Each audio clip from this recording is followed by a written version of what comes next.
સમાચારની શરૂઆત કરી ગાંધીનગરથી વિગતો મળી રહી છે કે જ્યાં કમલમમાં આજે ફરી એકવાર યોજાશે ભરતી મેળો। સીઆર પાટીલની હાજરીમાં કોંગ્રેસ તથા આમ આદમી પાર્ટીના નેતાઓ હવે કેસરિયા કરવાના છે। મધ્ય ગુજરાત અને ઉત્તર ગુજરાતના નેતાઓ આજે ભાજપ સાથે જોડાશે। કોંગ્રેસના નેતાઓ સહિત પૂર્વ ધારાસભ્યો ભાજપમાં જોડાશે। લોકસભા 2024 પહેલા વિપક્ષી દળોને વધુ એક ઝટકો લાગ્યો છે।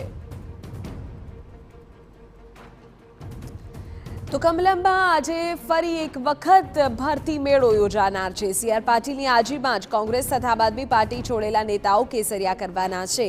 અમારા સંવાદદાતા કિંજલ વધુ જાણકારી સાથે જોડાઈ ગયા છે। કિંજલ, કયા મુખ્ય નામો કે જેના પર આજે સૌ કોઈની નજર રહેવાની છે, કારણ કે આજે વધુ એક વખત ઓપરેશન લોટસ અંતર્ગત ભરતી મેળો?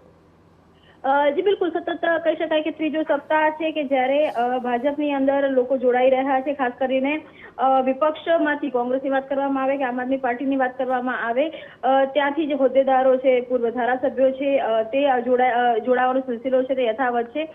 બે મોટા નામની વાત કરવામાં આવે તો પૂર્વ ધારાસભ્ય ડભોઈના હતા બાલકૃષ્ણ પટેલ, તે આજ જોડાવાના છે। તેની સાથે જ કોંગ્રેસના જે પૂર્વ ધારાસભ્ય ચિરાગ કાલરિયા જામજોધપુરથી લડ્યા હતા, તે જોડાઈ રહ્યા છે।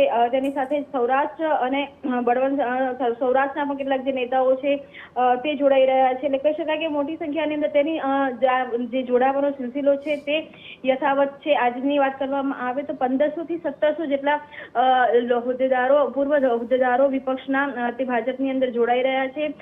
કોંગ્રેસના અમદાવાદ જિલ્લાના પ્રમુખ જે છે બળવંત ગઢવી, તે આજે જોડાશે। ઓબીસી મોરચાના પ્રમુખ અધ્યક્ષ હતા ઘનશ્યામ ગઢવી, તે આજે કેસરી ધારણ કરશે। ભાજપની જો વાત કરવામાં આવે તો લોકસભાનો જે લક્ષ્યાંક છે તે લક્ષ્યાંક આ વખતે 5 લાખની લીડનો છે। એટલે કે જીત તો ભાજપ માની ચૂકી છે કે 26 બેઠકોમાં જીત થશે, પરંતુ જે લીડ વધારવાનો લક્ષ્યાંક છે તેના ઉપક્રમની અંદર આ જે લોકો હોદ્દેદારોને, વિપક્ષના નેતાઓને ભાજપમાં જોડવામાં આવી રહ્યા છે।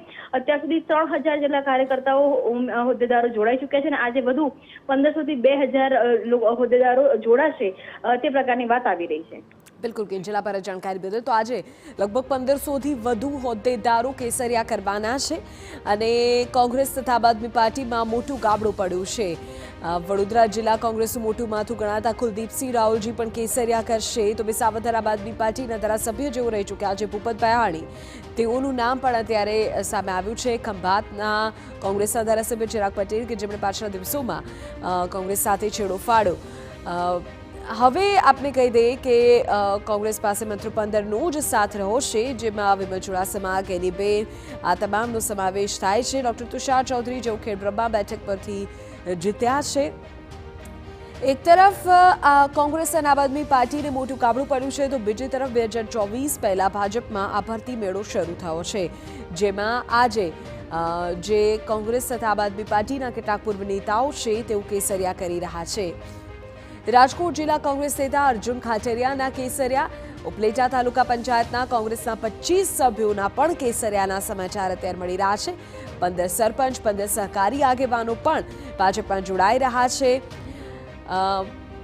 આ મોટા નામો અને મહત્વપૂર્ણ જાણકારી આપણે સ્ક્રીન પર પણ આપી રહ્યા છે। સતત 2-3 સપ્તાહથી આ ભરતી મેળો ચાલી રહ્યો છે અને આજે પણ ઓપરેશન લોટસ અંતર્ગત આ ભરતી મેળો આજે પણ યથાવત રહેશે।